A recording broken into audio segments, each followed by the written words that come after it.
Hi, Suyash. Hi. Hi, Tarun. Good evening. Good evening. Good evening. Yes. Yes, Prithvi. Yeah. Right here. Wow.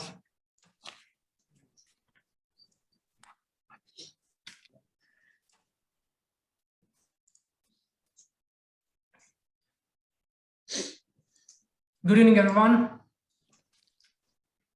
The capacity to learn is a gift. The ability to learn is a skill. The willingness to learn is a choice. And I'm witnessing this quote by Brian Harbour today in the session. Thank you, everyone, for signing up for this insightful session. On a Friday evening, you would have done anything, but you would have taken time to attend the session with the intent of learning, unlearning, and relearning something today. Thank you once again. We'll make sure the session will add a lot of value to your life. Saying this, I would like to introduce you to our charismatic personality who is a SEBI registered investment advisor. He is the CEO and founder of TBNG Capital Advisors. Let me hand over this meeting to Tarun Birani.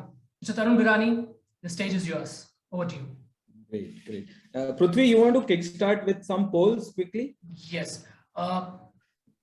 As financial advisors and investors, everyone has their own perspectives. So I would like to start off with some polls. I would like everyone to take up this poll.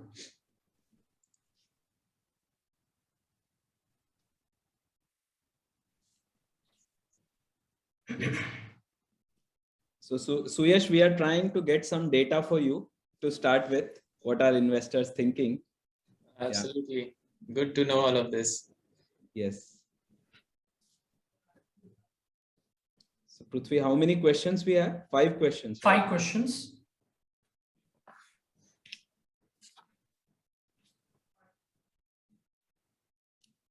So another 20 seconds, we'll end this poll. I request all the attendees to take up this poll so that Mr. Suyash will get some content to give some insight us.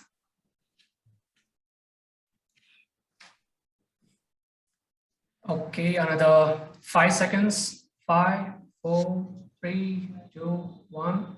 Just end this poll.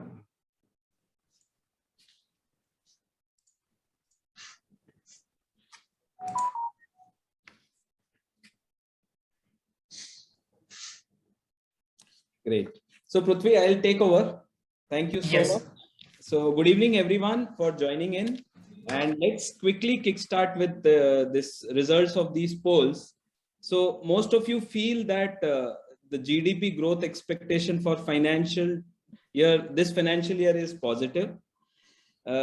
You all feel that US dollar will continue to dominate the scene. I think you all feel that inflation is getting higher and higher and continue to persist currently. In terms of best form of debt investments, 88% feel debt mutual funds is the best instrument. And in terms of best asset allocation, 69% people feel 70% equity and 30% debt is a right exposure. Thank you very much.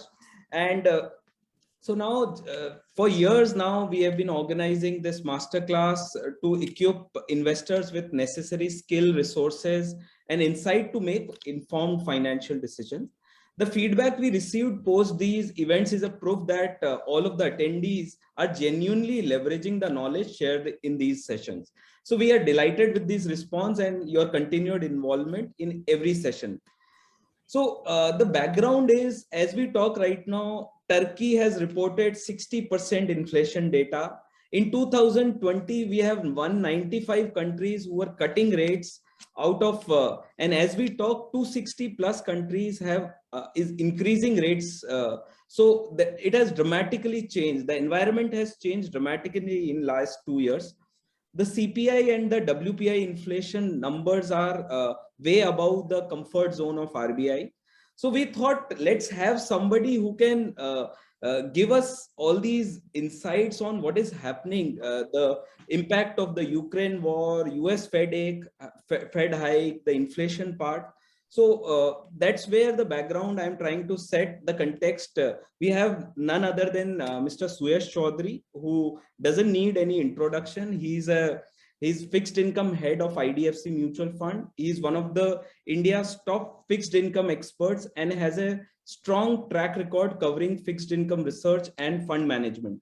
His strength lies in his deep understanding of the macroeconomic environment, ability to anticipate interest rate movements, and ability to identify attractive investment opportunity across market segments. He has joined IDFC in 2010 and he spearheads the fixed income investments. He is responsible for managing few flagship debt funds of IDFC as a postgraduate diploma of management from IIM Calcutta. He has an experience of 20 years managing fixed income investment. We are delighted to have you here today, Suyash. Thank you. And we look forward for a deeply insightful session. Before I hand over to the limelight to Suyash, I would like some pointers for attendees as the session progresses. Post your questions in the comments column and we will try our best to have address them in Q&A. We will organize some polls, so please participate in them. Thank you very much. And what I understand, Suyash will first take us for next 15 minutes with some of his insights over fixed income markets, and then we will start with the Q&A session. Thank you very much, Suyash. You can start.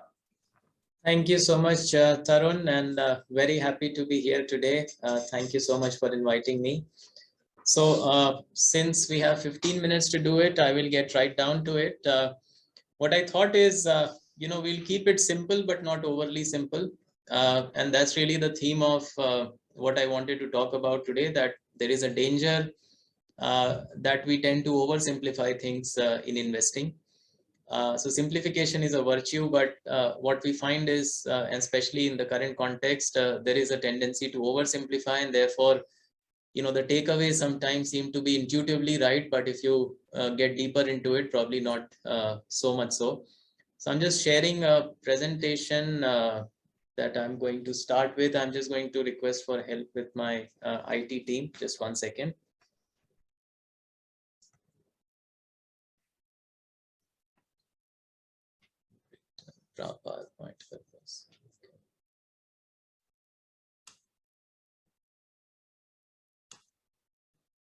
Is the presentation visible? Yes. Clearly yes. audible? Yes, Suyash, you are audible. Okay, great. So I'm going to start with a quote which I heard is paraphrased from something Einstein once said.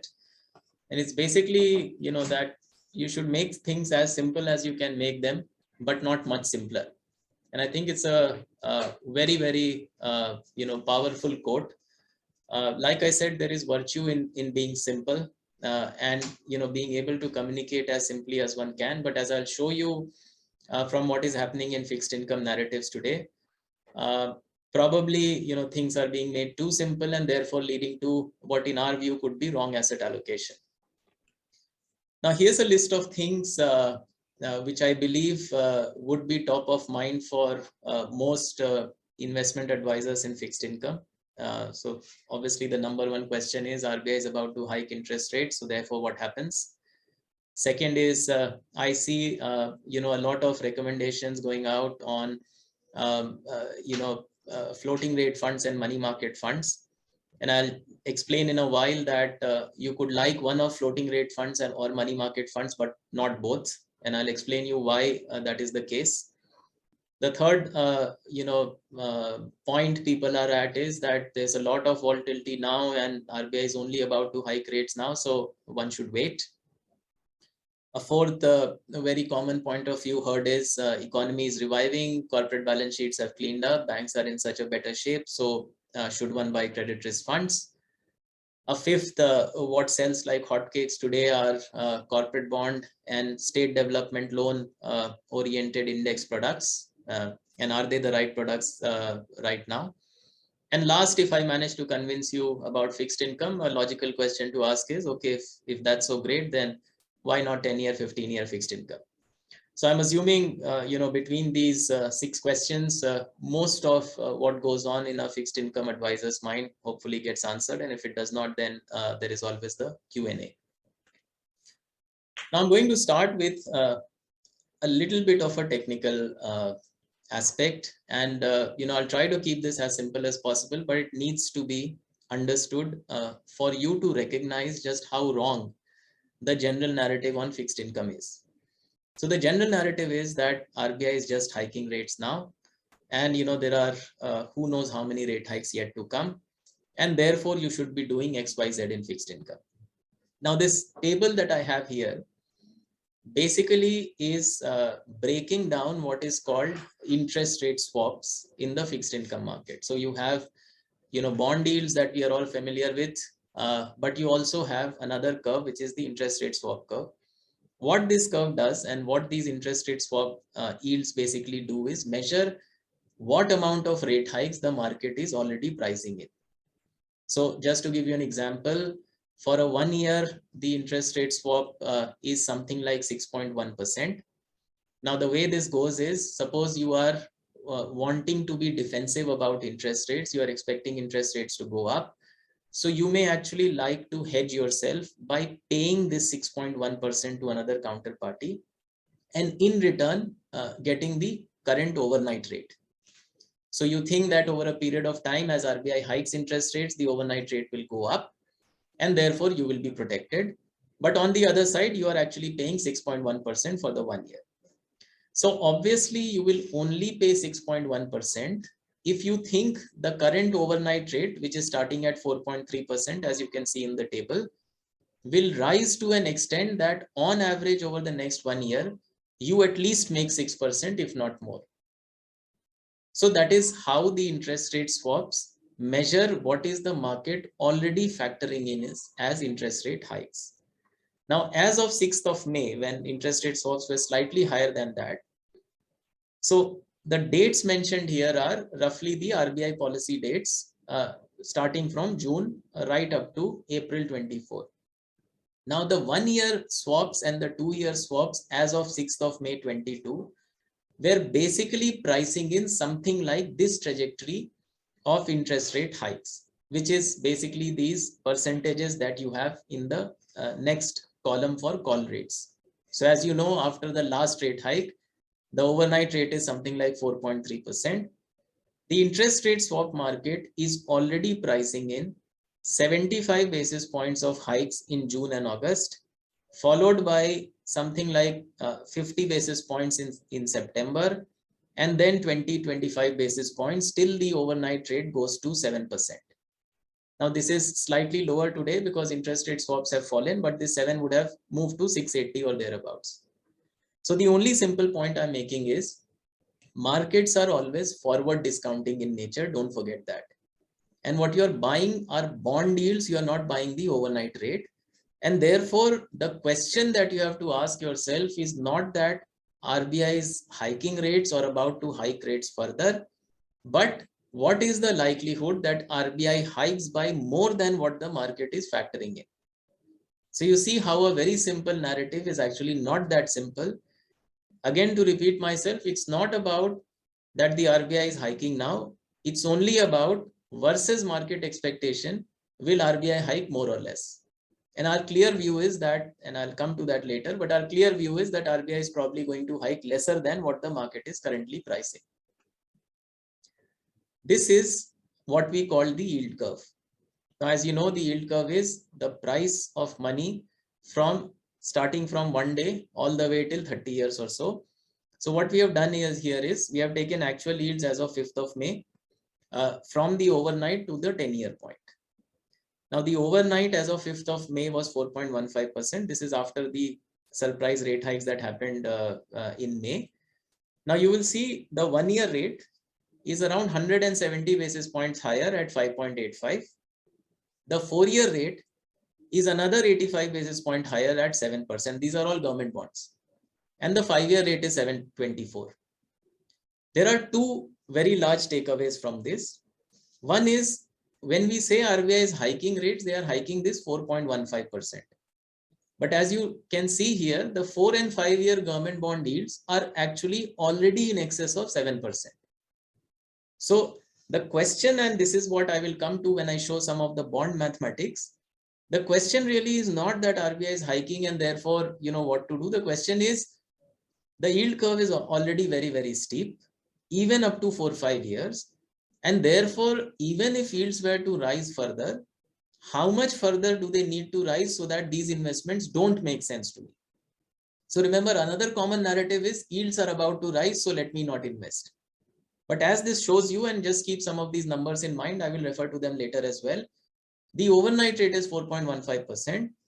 The 5-year government bond yield is almost 3% higher than that. We have almost never seen such a steep yield curve, at least in the last 10-12 years, right?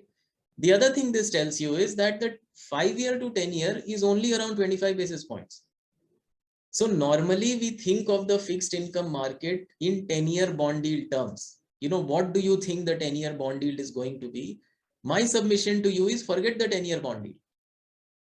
It is really, so unless you expect bond yields to fall, which almost nobody does, the objective that you are trying to satisfy is how can I maximize my yield while taking not additional duration risk than I need to.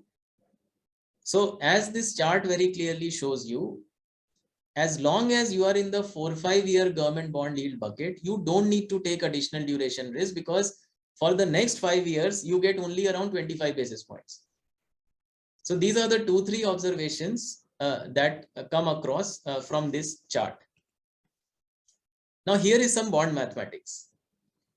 Now today, the 4-year government bond yield is 7%, right? Give or take. This is data as of 5th of May.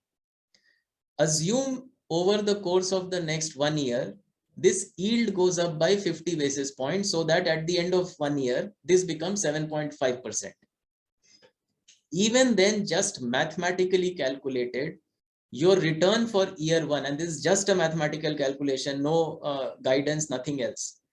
Your return for year 1 comes to 5.7%, because you lose 1.6% on mark-to-market losses, but on average, you make 7.26% on accrual. If suppose in year 2, this goes up a further 50 basis points, so that the yield becomes 8%. And remember, after year 2, the 4-year bond becomes just a 2-year bond. So in this example, you are assuming that 2 years from now, a 2-year Government of India issued bond will be at 8%, which is almost a negligible chance. Even then, for the 2-year, your average return works out to something like 6.15%.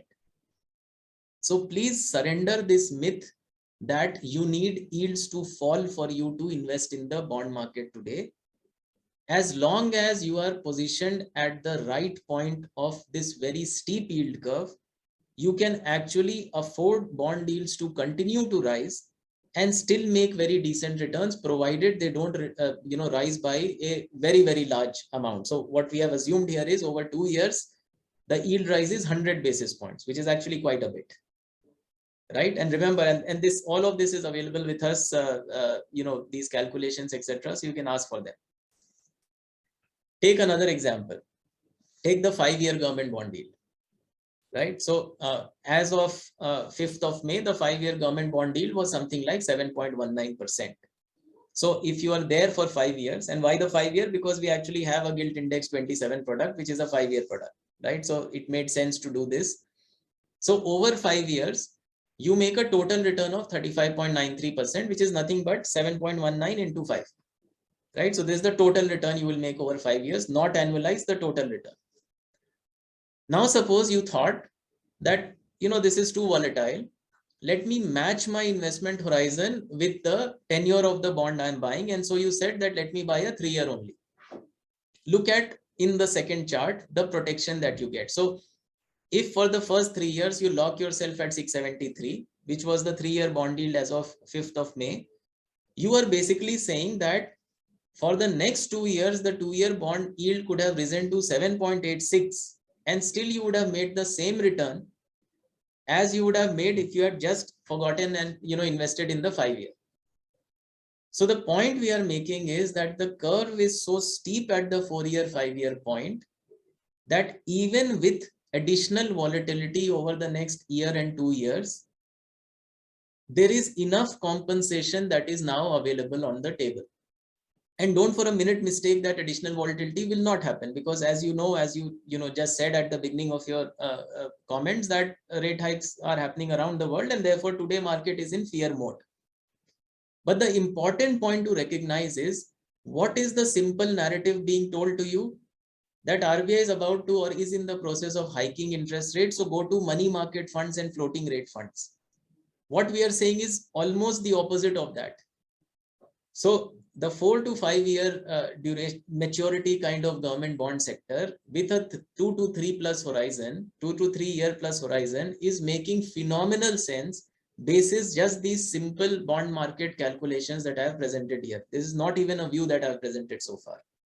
So the only call that you have to take is, do you think 3 years from now a 2 year government bond yield will be 780 or below?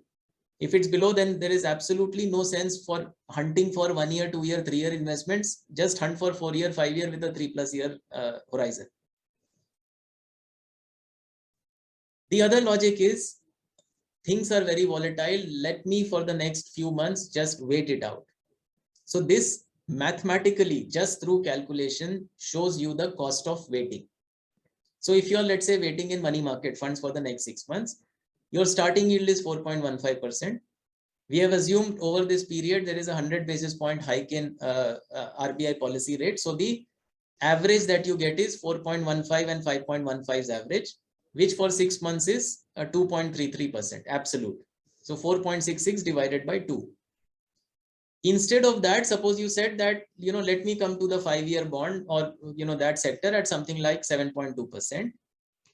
Even if over the next 6 months, the yield on this bond rises by more than 35 basis points, 37 basis points to be exact, so that the 5 year bond 6 months from now goes to 7.6%, you make exactly the same return as you would have had you waited for 6 months.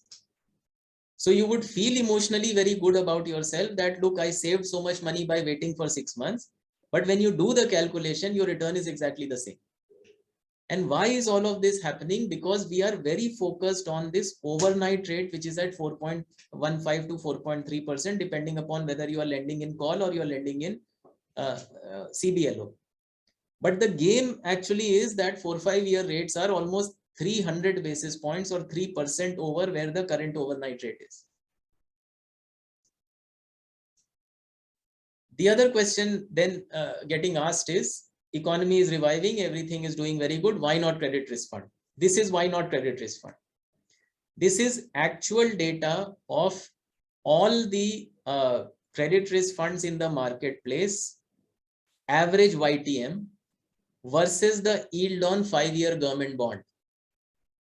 And I was surprised when we did this data. I was reasonably sure that it is very thin, but it's actually negative, which means that if you just buy a 5 year government of India sovereign bond, your yield is better than what the average of all credit funds in the industry are today delivering, all which are disclosing their YTM. So the YTM data is of 31st March 22. Just look at how stark it has become. So in April 20, this was 400 basis points. So the average yield on credit risk funds was 4% higher than the 5 year government bond.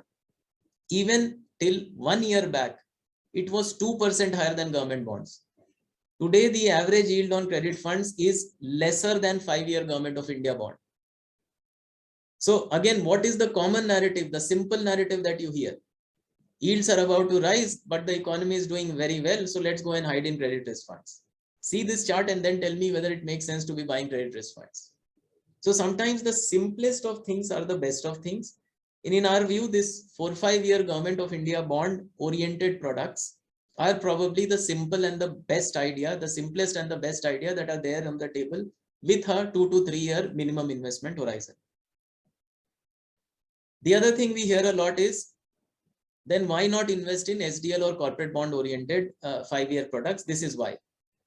So the 5 year AAA to 5 year government of India is now practically zero. So you are buying a deeply mispriced products if you are buying these 5 year SDL or corporate bond oriented ETF or index products. Even if this were to rise to, let's say, 40-50 basis points, it will unnecessarily hand you a mark to market loss that you could do without. So why waste your time with all of this?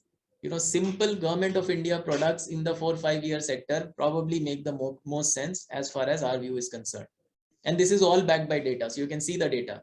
So nobody can dispute that the spread is zero.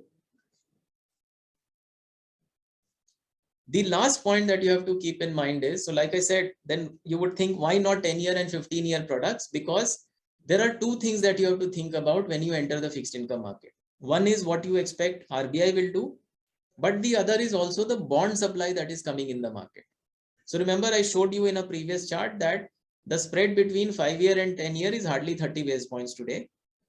So it does not make sense for us to take that additional duration risk for 30 basis points, because even if RBI stops hiking, let's say 6 months or 1 year down the line, the market still has to absorb a lot of bond supply, not just over this year, but over next year and year after as well.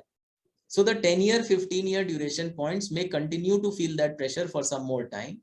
Whereas the 4-5 year sector, although still feels pressure from a bond supply, feels lesser pressure because of bond supply.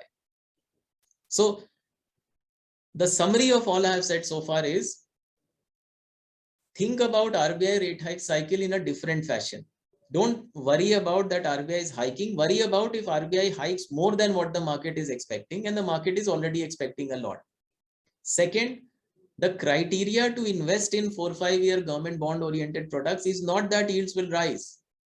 It is that you have almost 100 basis point rise of yields over the next 2-year protection, and you are still fine. All it's asking you to do is ignore the very short-term volatility over the next 2, 3, 4 months. Third, keep it simple. Credit risk funds, corporate bond oriented funds are left with no spreads at this point in time. So at some juncture, whenever spreads open up, you may want to look at them. But at this juncture, the simplest ideas are the safest ideas, because obviously government bonds carry zero credit risk. They carry interest rate risk, but they don't carry credit risk as far as our understanding goes. So the simplest ideas, which are around 4-5 year government bonds, make the most sense. In our view, please ignore credit risk funds. Please ignore corporate bond oriented index products. They make no sense. The last point I'll make is people hiding in floating rate or money market. It's money market that is the closest link to the 430 overnight rate, which is the most susceptible. So the money market curve is not that steep. So it's beginning to steepen a little bit, but hiding in money market will not spare you volatility. It's just that it is lesser duration, so your NAV fluctuation is going to be lesser. But it doesn't give you the benefit of steepness that this 4-year, 5-year government bonds do. Secondly, if you're hiding in floating rate, remember what is the trade you are playing. So the floating rate makes sense only if the RBI hikes very aggressively over a very short span of time. So let's say over the next 6-9 months, RBI takes the overnight rate to 6.5% as an example. Only then will floating rate make sense. But if that makes sense, then money market will make no sense, because money market will get the most impacted when RBI hikes the overnight rate. So you have to decide what is the trade you are playing, because you can't simultaneously be buying money market and floating rate because of this reason. Remember one more thing, floating rate is a topical product. People are piling into it right now, but the underlying floating rate bonds have very little liquidity in them. So when the time comes for exit, it is possible that the fund managers are saddled with paper that they are not able to liquidate at a reasonable price. So the price impact on that may turn out to be large. So our sense is keep away from these tactical ideas. When the bond mathematics around the 4-year, 5-year point is so persuasive, that's just our view. But with a 2-year plus horizon, we think, basis the mathematics that I just explained, this makes a lot of sense. I will not get too much into the macro gyan unless you want me to later on in response to a question. But I just wanted to say one thing. See, understand what inflation is. Inflation. So if there is a massive jump in prices over 1 year, that is 1 year's worth of inflation. So as an example, suppose the price of, let's say, potatoes goes from 100 to 140 in 1 year. So that's 40% inflation for the 1 year. But in year 2, this means nothing. So if 140 then goes to 150 in year 2, that is just 7% inflation. because that is 10 divided by 140. So inflation is the year-on-year change in prices, not the absolute price. Now look at from RBI standpoint. Demand in India generally is nowhere as strong as it is in the US, because in India you never had that large a monetary and fiscal stimulus like you had in the US. The inflation that you are experiencing, consumer inflation at almost 8%, etc., is largely supply side driven. So prices of wheat, edible oil, electricity, fuel, you name it, have gone up very substantially. However, if RBI were to react very aggressively, so one view we hear is inflation at 7, so RBI has to hike rates till 7. That is not something that we agree with at all. Because remember what happens in year 2 then. So unless there is a very large second round effect of this inflation, so people, for example, if they can negotiate 15% rise in their wages, and don't think about the organized sector salary, think about India as a whole, where wages are probably growing at 5-6% only. Or if companies are able to take 20-30% price hike and still demand sustains, unless all of that happens, you will most likely find that in year 2, a lot of this inflation just goes away. Because remember, inflation is the year-on-year change in prices, not just 1 year's change of price.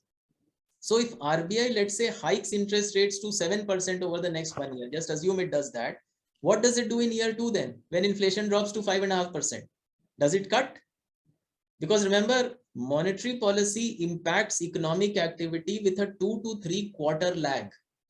So when RBI hikes, it doesn't hike thinking of today's inflation, but it hikes thinking of inflation projection 6 to 9 months down the line. So we are not saying RBI won't hike. Of course it will hike. So in fact, market is fearful that in the June, August, and probably October, they will successively hike. But the point is, although in the near term, this is causing volatility, don't get carried away by thinking that, inflation is at 7.5, so repo rate has to go to 7.5. It won't. So that is, the last perspective that I just wanted to keep in mind and wanted to communicate to you. Almost everything that I have said so far cannot be summarized in a tweet, right? And which is why I will end by saying what I began with.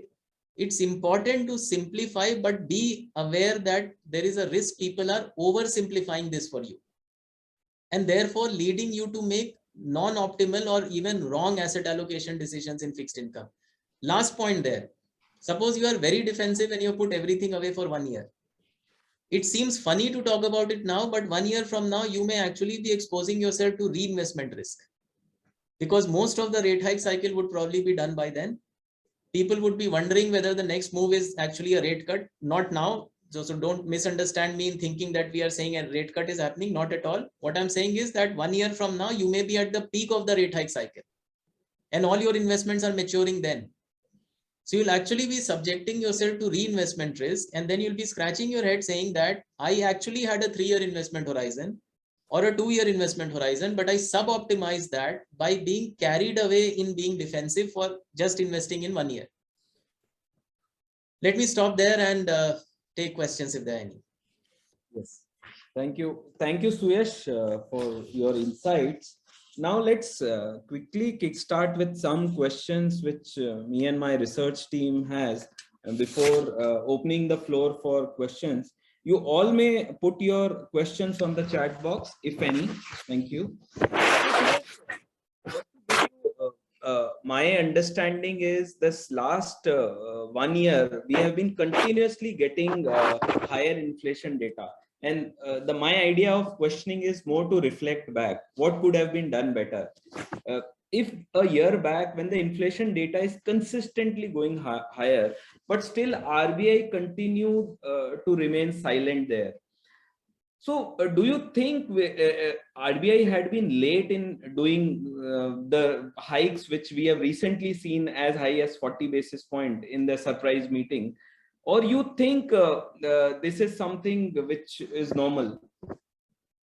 So since you have asked me a detailed technical question, allow me a detailed technical answer, because it's important. See, what happens is we sometimes forget even recent history. Let me take you 2.5 years back when the pandemic started. Yeah. Right? India's growth rate just prior to pandemic was 3.8% for that full year, right? Pandemic had not started yet. India as a country had grown at 3.8%. When have you seen India's growth rate at less than 4% for a full year? So that is how India went into the pandemic. Now, when you talk about RBI, so for example, the US Federal Reserve doubled their balance sheet size, right? So they were running a balance sheet of something like $4.5 trillion. Their balance sheet size went to $9 trillion, right? So the balance sheet jump was 100%. Now let me contrast this with what RBI did. In the first 3 months after pandemic, RBI balance sheet grew by something like 12 to 14%, which was huge, right? But in the next 2 years, the annual growth in RBI balance sheet was again 10 to 12% only. So in the 2.5 years since the pandemic, the total expansion in RBI balance sheet is something less than 40%. Remember, it has to grow at something like 8 to 9% ordinarily, right? Because you have to create that much money because nominal GDP is growing at 9 to 10%. Right. So the excess expansion in RBI balance sheet over and above what was mandated by the economy's need was only around 3% per annum. By no stretch of the imagination, a very, very aggressive response to the pandemic. Look at the government of India. Despite running a very large fiscal deficit in the run-up to the pandemic, growth was slowing because government was having to compensate for private sector's lack of investment and lack of consumption, right? The excess pandemic response that the government made was actually very modest. It was not more than 3 to 4% of GDP. Because remember, they executed a lot of cleanup also. So although fiscal deficit went to 9.5%, they took a lot of food subsidy that was being financed below the budget, above the budget. So around, something like 70-80 basis point of GDP was actually cleanup. So if you adjust for cleanup, the total government fiscal response was only around, excess fiscal response was 3 to 4% of GDP. So if you take a very slow growth rate prior to pandemic and the total fiscal and monetary response in India, it was relatively quite modest. So what is happening in the West is an aggressive response that is now having to unbound. In India, the response was never aggressive. Then think about what RBI has actually already been doing since September, October.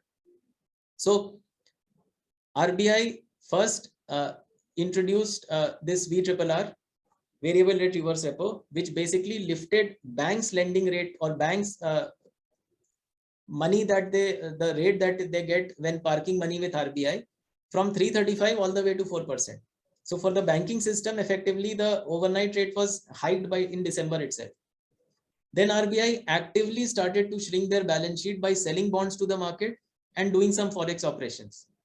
So RBI balance sheet from the top is already 3 to 4% down. Then the RBI actually introduced the standing deposit facility. So it took the rest of the system rate from 335 to 375. And now they did an emergency 40 basis point hike and a 50 basis point CRR. So if you take this entire journey, not only was India's growth much slower running into the pandemic, not only was the total fiscal and monetary response relatively very well calibrated compared to many other locations in the world, but the RBI was already in a very reasonable position of normalization, much ahead of what, for example, the US Federal Reserve has been doing. The problem is, if you ask me, they should have gone the conventional way. So they should have started to hike the reverse repo rate in December instead of doing this VRRR. They should have hiked it further in February and in April instead of confusing the market with this standing deposit facility, etc. So, they would probably not have had to do what they had to do now. So in December and February, they sounded too sanguine about inflation. And that is what the market picked up. So in February, they actually forecasted next year's inflation at 4.5%. Right? Second half of next year at 4.5% rather, which is what the market picked up. And that is where they went wrong. And then this inter-meeting hike that they did, almost no central bank in the world has done. So it kind of communicated, even though they did not want to communicate, it communicated a bit of panic, which they did not need to do. Had they handled the April policy slightly better. So I am with you. There has been some missteps in our view since the February policy, after the February policy. But if you take the whole RBI response, it's not been as out of whack as is generally thought about. Suyash, another question which keeps coming to my mind is debt markets are normally a very leading indicator and what's going to happen in various asset class. I understand that you would like to take more of the fixed income perspective, but I'm sure from a macroeconomic and asset class views, there are many things which are playing out right now. So just to understand from a historical perspective on how debt yields and currency movement uh, affect what is going to happen in other asset class, maybe you want to touch upon your understanding based on last 20 years background, how debt yields expansion creates changes in various other asset classes, if you would like to give some perspectives there. So I will restrict my comments to macro and growth. See, as a fixed income house, one of the key views we have, and that is now beginning to show in various asset classes around the world, is that this year growth is going to slow and slow substantially around the world.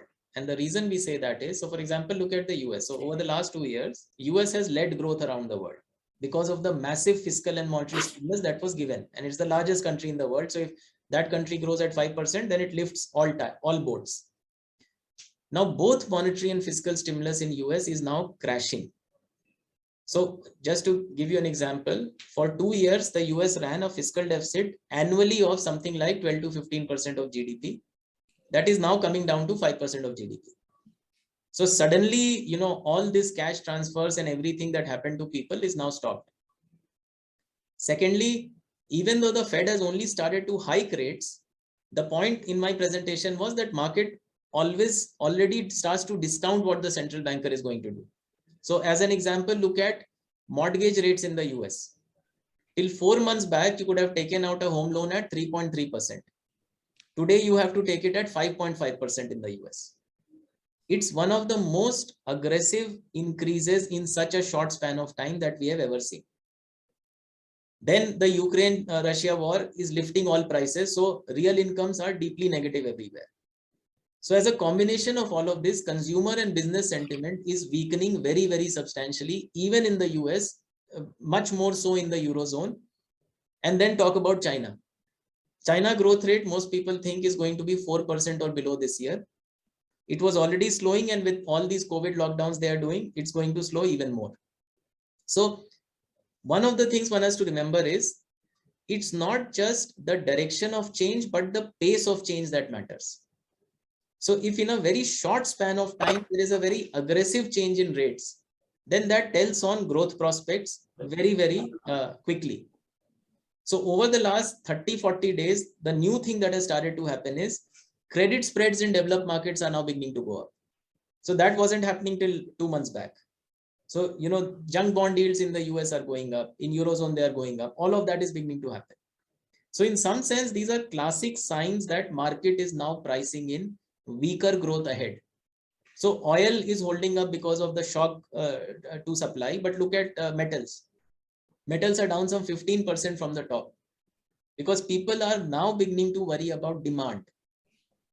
So in some sense, the pace of change, and one of the things one has to look at very closely is corporate bond spreads globally, not in India. So, we are talking about credit spreads globally, which are now beginning to go up. Things are indicating that financial conditions are tightening, not to mention the rise of the US dollar, which is obviously going to, at some juncture, start to weigh on demand and will also start to eventually weigh on demand side inflation. So you have to be clear in your mind that over the next 3 to 6 months, you are actually looking for the peak panic with respect to inflation and rate hikes actually giving way to more concern about growth. And that probably sets up a very, very good few years for fixed income.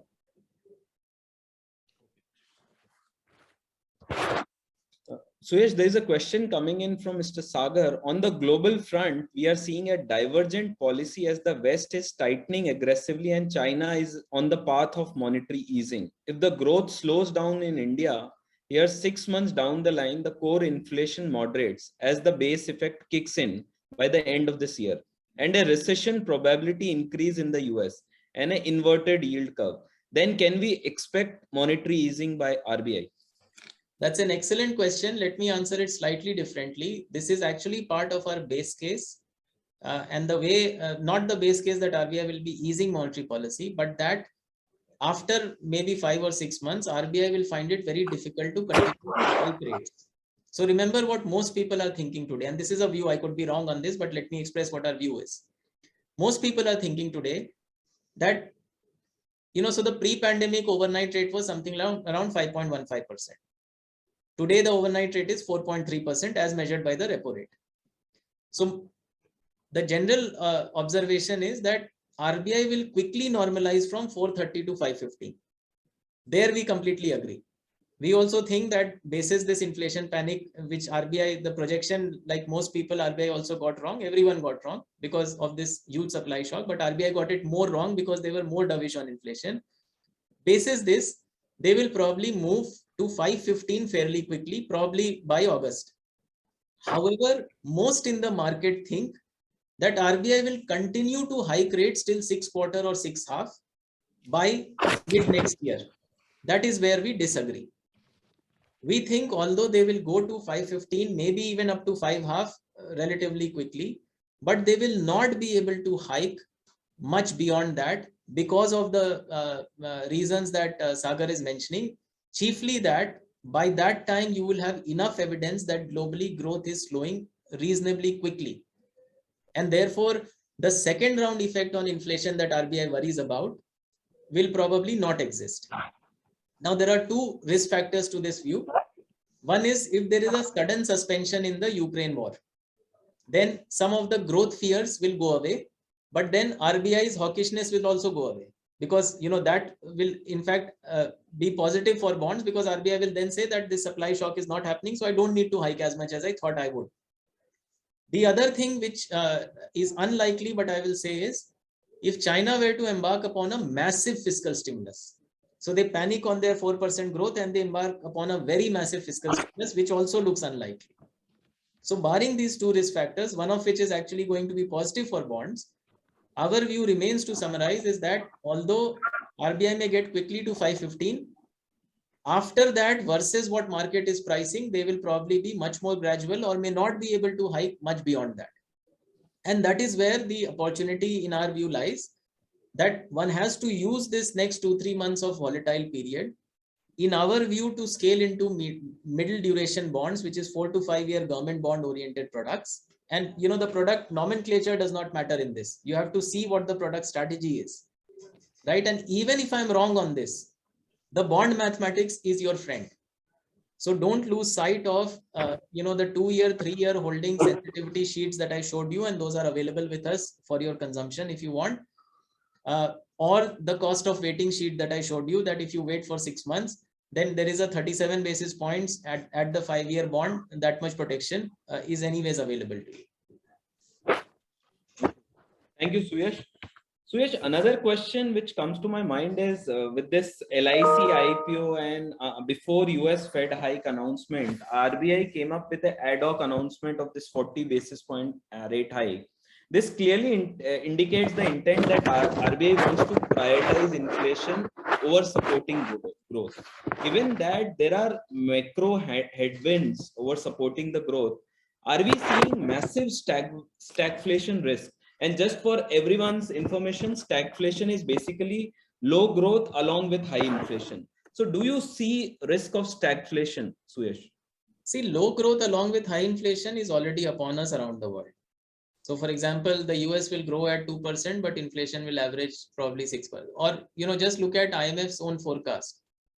So if I recall correctly, they expect world average inflation to be something like 6.2%, and world average growth rate is going to be much below that. So almost every major economy in the world is headed towards a stagflationary environment. Some will get into outright recession as well. Something like India, we would expect growth will be less than 7%. So growth and inflation will actually be at a similar level. So, this will probably be a year where growth, real growth actually is less than 7%, and nominal inflation, so you should not compare the two because one is real, one is nominal, will also be close to 6.5%. So if that is the definition, slowing growth and higher inflation, then you could potentially argue India is also in a similar dynamic. But rather than calling it stagflation, I would characterize it in exact ways, like you said, slowing growth and higher inflation. So that is the nature of where we are in the world. And if you think about scenario in India, where beyond a point companies will find it difficult to pass through these higher prices into to products, etc., then you can argue that second round effects in India will not be that large. For example, I remember reading in the papers today as well that people are downsizing the product size. So for example, a biscuit packet is being offered at the same price but with fewer biscuits in it, because companies know that they don't have that much of pricing power. So it's being termed as shrinkflation, right? So you are reducing the quantity and offering at the same price. So that tells you to some extent that in India, pricing power is not going to sustain beyond a point. And the signs of growth slowdown are today with us as we speak. Like I said, look at credit spreads around the world, especially in developed markets. In emerging markets like China, credit spreads were already blowing out because their property sector is in a very big problem. Look at the way bond yields are rising. Look at the way metal prices have fallen. So there are a lot of telltale signs that world is now very worried about growth. Now it's not worried. Central banks are not worried enough yet, but probably give it 6 months and central banks would also start to worry about it. So in 2018, we have seen this ILNFS crisis and the entire leverage story, where we have seen large corporates in India. Many have defaulted, many AAA rated companies. I think based on one read, almost 30 to 40 companies, AAA rated companies defaulted in India. We are foreseeing currently government is pushing for a lot of private investment, capital investments happening. Do you foresee that this leverage cycle again is going to play out wrong for India in next 2 years, because we are again heading into this very difficult environment going forward? So if I have to take a shot at this, I would say corporate leverage probably is less of an issue than probably consumer leverage down the line. So what has happened over the last few years, like you rightly noticed, is there was a big problem, but then people have aggressively cleaned up. So you look at, many of commodity sector corporates backed by commodity cycle turning positive, they have aggressively deleveraged themselves.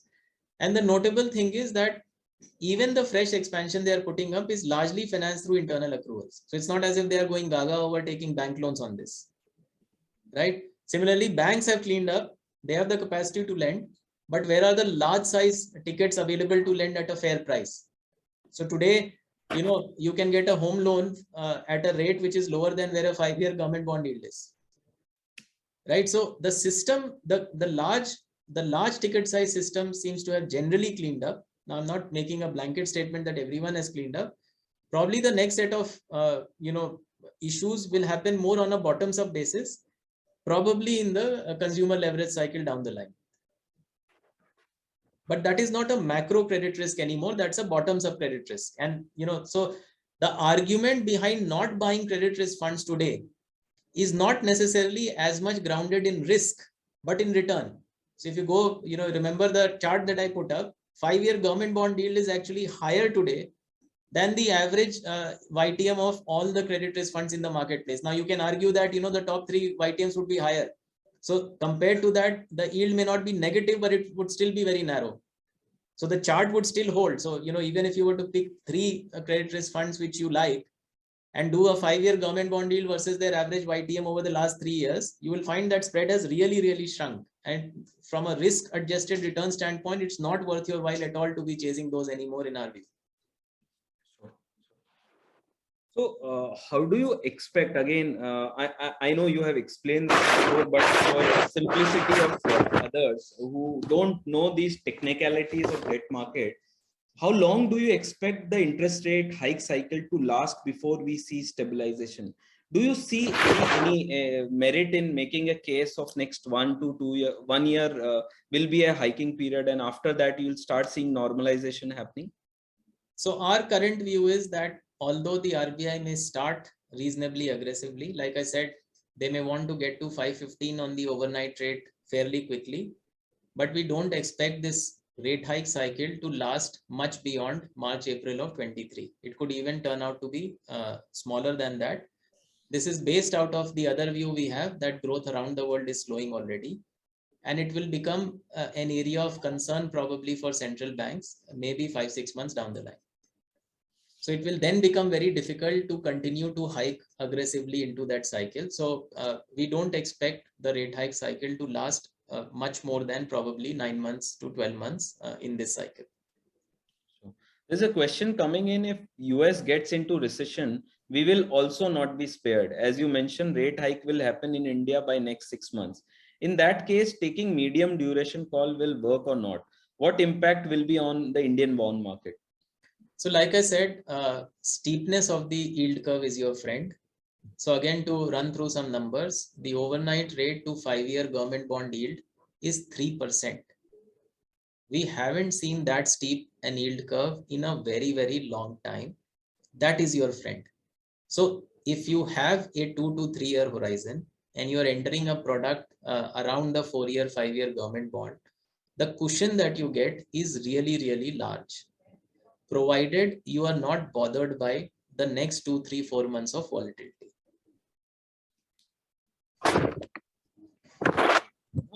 Just a question which is very important for investors. If you have 100 rupees to invest today in debt, what would be the right allocation to be made, given there is an interest rate cycle which is happening?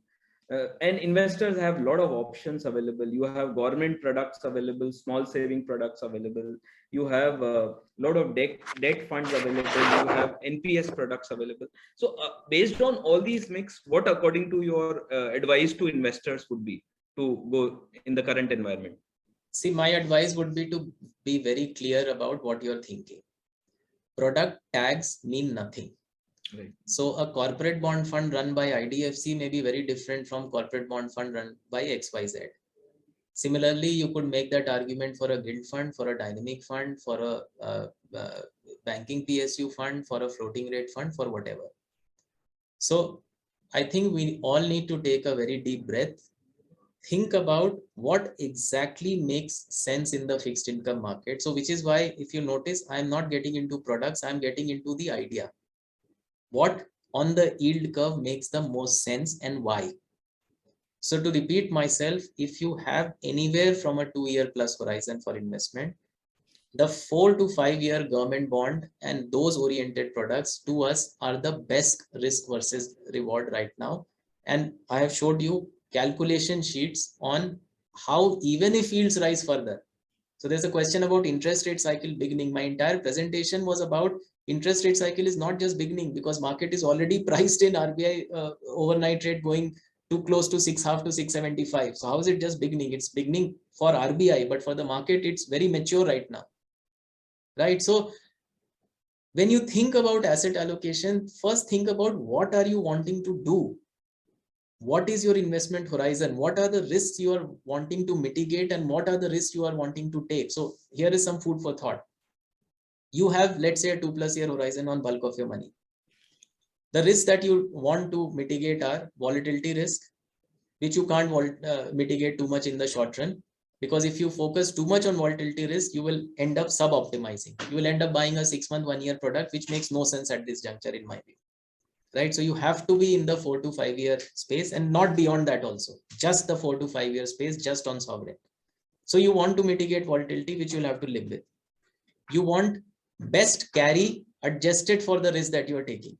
So the 4 to 5 year has a 3% lead over where the overnight rate is. What are the risks that you take? You take credit or duration risk. Credit risk gives you nothing for the risk that you're taking today because spreads have shrunk. So you stick to duration risk.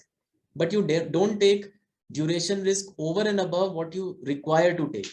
So that is where the 5 to 10 year spread comes into view, where I said 5 and 10 are only 30 basis apart. So there's no point going into 10. You are okay with up to 5. The last thing you want to think about is there reinvestment risk that can come to me? So suppose I'm very cautious. I just want to do, 1 year MLD, this and that, whatever nonsense goes on, right? The point is, what happens after 1 year? Are you not an investor in the market after 1 year? So if in the next 2 or 3 months, bond yields are peaking, at least in the sector that I'm talking about, the 4-5 year sector, do you want to miss that out and, lock yourself today in the 1 year And then after 1 year, you wonder, oh, now the rate cycle seems to be matured and, people are no longer worried about inflation or interest rates, but I have missed basically, I have basically sub-optimized what I wanted to do. So those are the questions you should be asking, and you should be then going behind the product. So ask your fund manager, ask your AMC, what is this product? What does it do? What is the strategy? And strategy can only be disclosed on a backward looking basis, because as you know, SEBI does not allow us to commit strategy for the future, but there also you will find enough information. Like for example, the gilt index products are passive funds. They are low expense passive products, right? So these are the questions one has to ask. My humble request, don't go by the fund tags. They still need more time to get into and frankly, for many fund categories, there's no duration band as well, right? So when you say corporate bond fund looks good, I don't know what it means, right? So that's what I wanted to put across. There's another question. I think you have answered, but maybe you may simplify this. What would be the impact of Operation Twist and buyback of GSEC by RBI to support borrowing? Will the 2 to 5 year spread come down? Yes, so 2 to 5 year spread is a very, very relevant spread to track, because 2 to 5 year is still close to some 80-90 basis points, right? So ideally, if something like that were to happen, this should come down. Although, to be fair, market does not expect too much of that to happen in the near term, at least. For at least the near term, the market is not relying on RBI to support the market, and which is why, in the near 15-year point, we don't like, because that for that to run, you need RBI support. But the 4-year, 5-year point, if you hold with a 2-year, 3-year horizon, rolls down. The concept of roll down is that 3 years from now, a 5-year becomes a 2-year. So when you're exiting with a 3-year investment horizon, although you entered a 5-year bond, you're exiting a 2-year bond.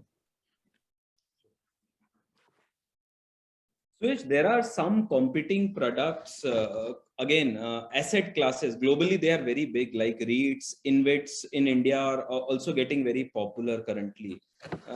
And I think for investors, at least in India, that is a new space which is emerging.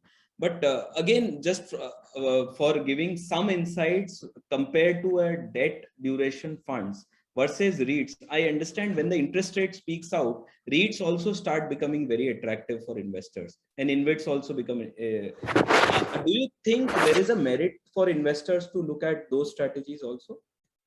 So honestly, I won't be able to comment specifically on those strategies. However, there's one point I wanted to talk about, is that because there has been a very rapid adjustment in market yields.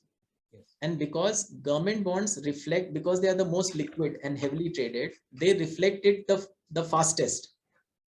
So the spread of government bonds to everything has narrowed very substantially. So, I mean, you would be more aware than me. I don't track REITs very closely, to be truthful, but where the effective yield on these products would be, right? Now, today you can get a 5-year government bond somewhere around 715. So you have to then see spread of these product versus the 5-year government bond. Has it narrowed? And my suspicion is it's narrowed substantially. So this I know, for example, market has liked additional tier 1 bonds a lot over the last 2 years. But if you look today, the spread of an additional tier 1 bond just to the underlying government bond, it's shrunk remarkably.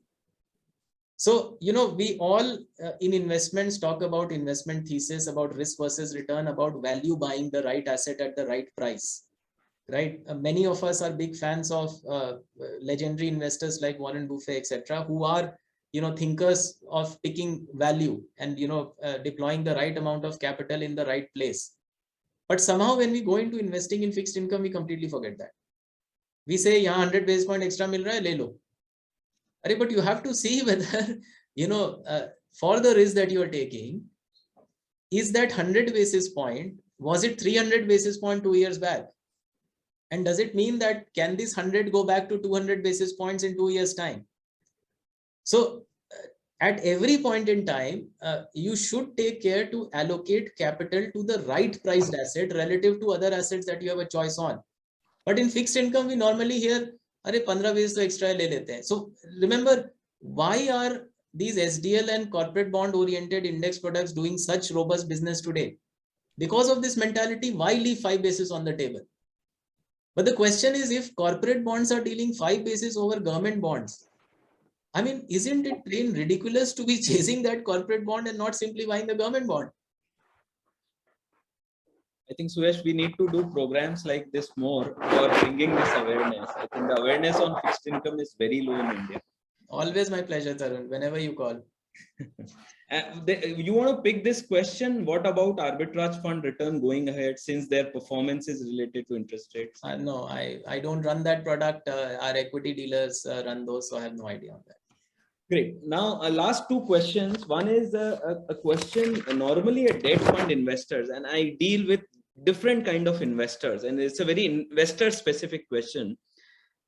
What people like about normal defined maturity products is a stability of return versus various active debt funds which are very volatile with interest rate changes. So again, talking about different segments like retired people who want more stability. I was talking to a retired person today, and I showed them debt fund returns in last 1 year. She was not very happy to see the returns. For investors like them, would you like to give some insights to simplify that, how debt funds can give them very good post-tax returns? We know you can achieve much better in debt funds, but what are the principles one need to keep in mind while they invest in a debt fund? Look, so the first thing also is that when we look at the last 1 year return, one also has to take into account that the yield on the portfolio has probably moved up by 100 basis points in that time, right? So you hear a lot in media that, oh, over the last 1 year, debt funds are given 4%, therefore they are useless. In some sense, probably if at the bottom of the rate cycle, you had done a fixed deposit, and now fixed deposit rates are going up, although you would not mark it to market, that is an opportunity loss for you, right? So you are locked away at 4%, the rate is 5% today. When it comes into the NAV and shows as mark to market volatility, it's basically the same thing. It has taken your year 1 return down. But if you continue to stay, the year 2, year 3 returns, by virtue of the yield having moved up, will probably, hopefully look better. So that's one education I think all of us need to be making to investors, that there is a reason that 1 year return is 4%, because in the meanwhile, yields have moved up, and you would have had a significant opportunity loss had you locked away in some fixed return product then, although you would not have suffered that as volatility. The one thing you have to be aware about target maturity plans is they subject you to reinvestment risk. So if all your money is in target maturity, remember, closer to that or on that maturity, you are now left with that investable pool, and you are then at the mercy of what interest rates you get then. So if that happens at the bottom of a rate cycle, then you have a problem. So as an example, suppose your target maturity matured somewhere in 2020. So then you were left with options at 4 to 5% only. So a robust asset allocation table actually has to think about all these risks. It has to think about credit risk. It has to think about volatility or interest rate risk. And it has to think about reinvestment risk. And that is how product selection then has to come up. Like I said before, whatever the tag of that product is. Swish, last question is, there are a lot of news coming in about government securities, SDL, treasury bills directly can be picked up, which is RBI has allowed that for retail investors or other HNI investor. Again, I know pros and cons of both the side. I know the reinvestment risk is a problem with picking up a product versus a debt fund in those products. Would you like to throw some light on that, buying those versus a debt fund? Yes, so there are multiple questions to be answered. One is, if you are directly buying the bond, my understanding is the coupon that you receive on a semi-annual basis will be fully taxed with you. Right? So it's not tax efficient. It's deeply tax inefficient actually, compared to a mutual fund product where you'll get the indexation benefits. Second, the entry and exit costs are yours to manage. Right. So you will enter, you may not know what the market two-way is. right? You may end up buying. See, typically when we, there's a tendency to say that, what if I bought 0.5% upar ya niche? In fixed income market, actually, we worry about the last 5 paisa also, because the market is such that 50 paisa move in a day is a very big day for fixed income, right? But typically, people tend to equate it to what happens on the equity side. Ki, 1% upar niche bech diya, koi farak nahi padega. That is not what happens in fixed income. So your execution cost matters because it's an income product. It's not a capital or wealth creating product. So you have to be very clear of every 10 or 15 paisa that you are losing or you are leaking out on various things. So linked to the transaction cost is, suppose tomorrow you want to sell. And suppose on that day, the government bond becomes illiquid, you are not able to sell. Then have you quantified at what rate versus, where you would normally have sold, would you be able to sell? So as long as you have these low cost index options available on the table, which have a clearly defined index that they are tracking, I just see very little reason for people to dabble in this directly. Okay. I don't see too much reason at all.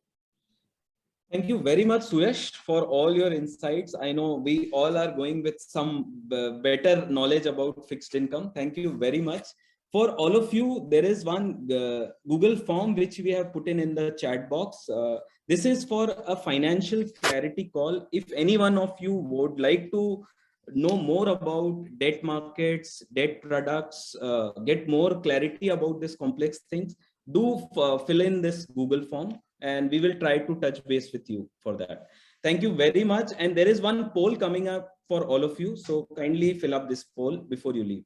Thank you very much, Suyash. Thank you so much. Thank you, Tarun. Thank you so much for inviting me. Mutual fund investments are subject to market risks. Read all scheme-related documents carefully.